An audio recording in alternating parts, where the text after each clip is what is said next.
अजमेर शरीफ का पूरा इतिहास बताएंगे और साथ में ये भी बताएंगे कि अजमेर शरीफ जो कि एक हिंदू राजा पृथ्वीराज चौहान का गढ़ था, वहाँ फकीर की दरगाह कैसे बन गई। दोस्तों, अजमेर में उस वक्त एक मंदिर हुआ करता था जो अजमेर का सबसे बड़ा मंदिर हुआ करता था और वह मंदिर सिर्फ राजाओं और रानियों की पूजा के लिए खास हुआ करता था। मंदिर के साथ ही एक तालाब था जिसका नाम अना सागर था। हिंदू उस तालाब के पानी को बहुत ही बरकत वाला पवित्र समझते थे। उनका मानना था कि जो इस तालाब में नहा ले उसके सारे पाप धुल जाते हैं। उस मंदिर में रात को इतने ज्यादा दिए जलाए जाते थे कि सिर्फ एक ही रात में 3.5 मन तेल इन दियों में इस्तेमाल होता था। आसपास के गांव देहात मंदिर के नाम थे और इन देहातों की आमदनी मंदिर पर खर्च हुआ करती थी। मंदिर में हजारों नौकर थे जिनका काम आने वाले लोगों की सेवा और देख रेख करना था और वो बताया करते थे कि कौन सा भगवान बेटे देता है और कौन सा देवता सेहत और तंदुरुस्ती देता है और किस मूर्ति की पूजा करने से दौलत बढ़ती है। ख्वाजा गरीब नवाज रहमतुल्लाह अलैह जब वहाँ आए और अना सागर की कुछ दूरी पर चटाई बिछाकर अपने मुरीद के साथ बैठ गए। असर का वक्त था, लिहाजा आप ख्वाजा साहब ने हजरत कुतुबुद्दीन रहमतुल्लाह अलैह से अजान देने को कहा। कुफ्र व शिर्क से भरे अजमेर में अल्लाह के एक होने और हजरत मोहम्मद सल्लल्लाहु तआला अलैहि वसल्लम के रसूल होने का ये पहला ऐलान था। वहाँ रहने वाले लोग इस्लाम के बारे में कुछ भी नहीं जानते थे। चुनांचे अजान की आवाज सुनकर वह हैरान हुए और अपने घरों से निकलकर सब ख्वाजा गरीब नवाज और उनके मुरीद को देखने लगे और अना सागर के पास भीड़ लग गई। ख्वाजा गरीब नवाज और उनके मुरीद ने अना सागर के पानी से वजू किया और नमाज पढ़ना शुरू कर दिया। सब हिंदू हैरान रह गए। वह सोच रहे थे कि सब भगवान तो मंदिर के अंदर हैं, तो ये लोग खड़े होकर कौन से भगवान के आगे झुक रहे हैं। शाम हुई तो राजा के ऊंट जो दिन में चरने गए थे अपने चरवाहों के साथ वापस आने लगे। इत्तेफाक की बात थी कि जहाँ हजरत ख्वाजा गरीब नवाज बैठे थे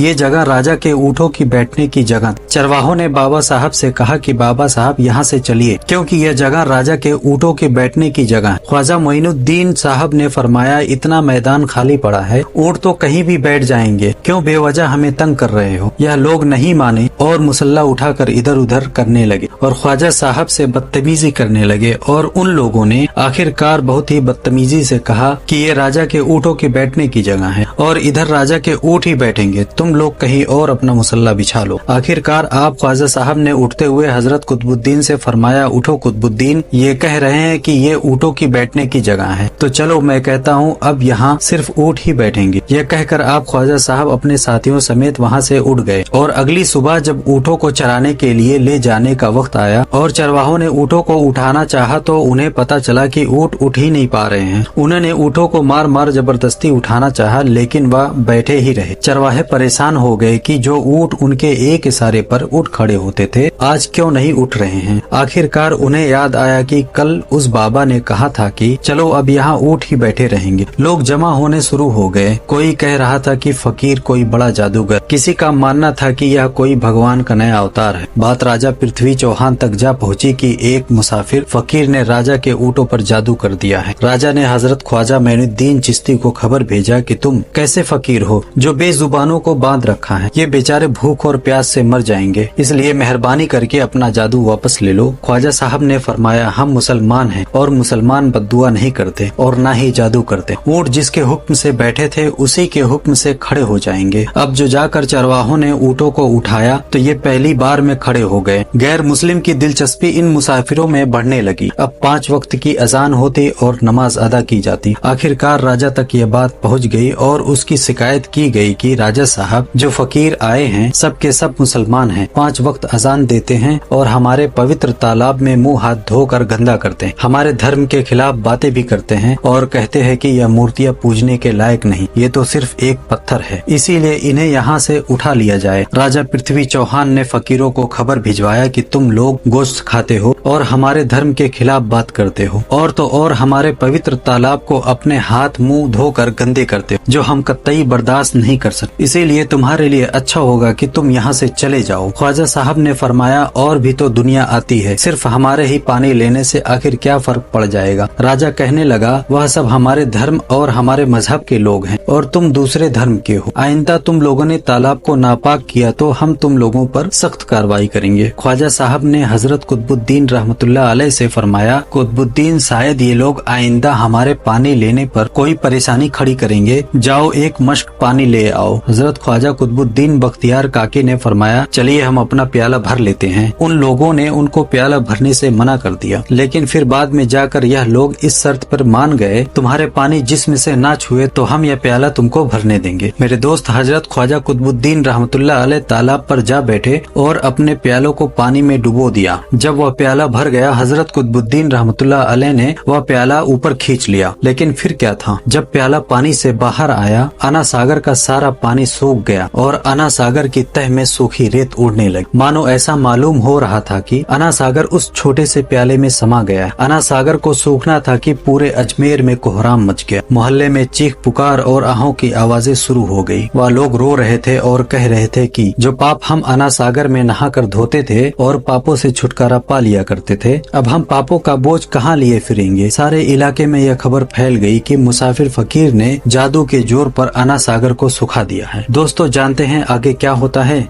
आगे हुआ ये कि राजा पृथ्वीराज चौहान अना सागर के सूख जाने की वजह से बहुत परेशान हुआ। उसने वजीरों को बुलाया और सबसे यही कहा कि फकीर या तो कोई जादूगर है या फिर कोई पहुंचा हुआ फकीर है। साथ ही उसकी परेशानी बढ़ गई कि अजमेर की रौनक तो थी ही थी अना सागर के दम से। इसकी वजह से लोग दूर दूर अजमेर आते थे और अपना ईमान ताजा करके लौट जाया करते थे। अना सागर के सूख जाने से हिंदू धर्म को सख्त धक्का लगेगा और यह बड़ी शर्मनाक बात थी। आखिरकार यह कहा गया कि फकीर से बात की जाए और आखिर वह फकीर चाहता क्या है। अगर कोई ऐसी शर्त चाहता है जो हमें पसंद आए तो हम फिर उसकी बात मान लेते हैं और उससे माफी मांग लेते हैं। चुनांचे सब मर्द, औरतें और बच्चे जाकर फकीर की मन्नतें करने लगे कि लोगों को इस परेशानी से छुटकारा दिलाकर मेहरबानी कीजिए, हम सब से जो गलती हुई है उसे माफ कर दो। अब हम पापों का बोझ लेकर कहाँ जाएंगे और कैसे सुकून पाएंगे, क्योंकि हम लोग उसी तालाब में अपने पापों का बोझ धो लिया करते थे। यह तरीका ज्यादा आसान था, लिहाजा तमाम लोग बाबा साहब रहमतुल्लाह अलैह के पास आए और बोले, बाबा तुम भी वजू कर लिया करना, लेकिन भगवान के वास्ते हमारा अना सागर हमें लौटा दो। हजरत ख्वाजा गरीब नवाज रहमतुल्लाह अलैह ने हजरत कुतुबुद्दीन बख्तियार काकी से फरमाया कि जाओ उसी प्याले को वापस तालाब में डाल आओ। जैसे ही वह प्याला तालाब में डाला गया, अना सागर के नीचे से पानी उछल उछल कर अना सागर में आ गया। इस पानी ने कई दिलों को धो डाला। हिंदू कौम के इतिहास की किताबों में भी हिंदू इतिहास के लिखने वाले इस बात को मानते हैं कि उस शाम को 32,000 गैर मुस्लिम कलमा पढ़कर मुसलमान हो गए और गैर मुस्लिम को मुसलमान हो जाने से हिंदू पंडितों और आम हिंदुओं पर भी गुस्से का तूफान खड़ा हो गया और वह सोच में पड़ गए कि फकीर अगर कुछ दिन और रहा तो देवी देवताओं का नाम लेने वाला कोई नहीं रहेगा। लिहाजा लोगों ने राजा को मजबूर किया कि जल्द से जल्द कुछ किया जाए। राजा ने मंदिर के पंडित रामदेव को बुलाया और उससे बाबा साहब से मुकाबला रखकर जल्द से जल्द उन्हें हराने और अजमेर से बाहर निकाल देने का हुक्म दे दिया। रामदेव अपने वक्त का माना हुआ पंडित था, जिसके इल्म और काबिलियत की दूर दूर तक धूम मची हुई थी। दरअसल पंडित शैतानी और जादुई ताकतों का मालिक था। उसने राजा पृथ्वी को यह यकीन दिलाया कि जल्द ही राजा कोई अच्छी खबर सुनेगा। रामदेव बाबा ख्वाजा साहब रहमतुल्लाह अलैह के पास आया और उल्टे सीधे सवालात करना शुरू कर दिया। हजरत ख्वाजा गरीब नवाज ने फरमाया, खामोशी जरूरी है। इसीलिए हजरत ख्वाजा रहमतुल्लाह अलैह खामोश रहे। जब रामदेव ने हद से आगे बढ़कर शोर मचाना शुरू कर दिया तो हजरत ख्वाजा गरीब नवाज ने उसकी तरफ आंख उठाई और मुस्कुरा कर फरमाया, रामदेव तू शोर मचा रहा है और मैं तेरे माथे पर ईमान का नूर चमकता हुआ देख रहा हूँ। बस इतना कहना था कि न जाने क्या करिश्मा हुआ। देखते ही देखते बाबा रामदेव कदमों पर गिरा और रोते हुए बोला, बाबा साहब जिस धर्म के आप हो उसी धर्म में मुझे भी शामिल कर लो। सब लोग जो मुकाबला देखने आए थे सब हैरान हुए और बाबा रामदेव जो बाबा को हराने आया था खुद ही मुसलमान हो गया। इतिहास की किताबें भरी पड़ी हैं कि हजरत ख्वाजा गरीब नवाज वह इकलौते बुजुर्ग हैं जिन्होंने 90 लाख गैर मुस्लिम को मुसलमान किया। सदियां बीत गई लेकिन आज भी ख्वाजा गरीब नवाज का डंका वैसे ही बज रहा है। सुभान अल्लाह। दोस्तों, वीडियो अच्छी लगी तो लाइक करें और ऐसे ही वीडियो देखने के लिए हमारे चैनल को सब्सक्राइब करें। मिलते हैं किसी और वीडियो में, तब तक के लिए अल्लाह हाफिज।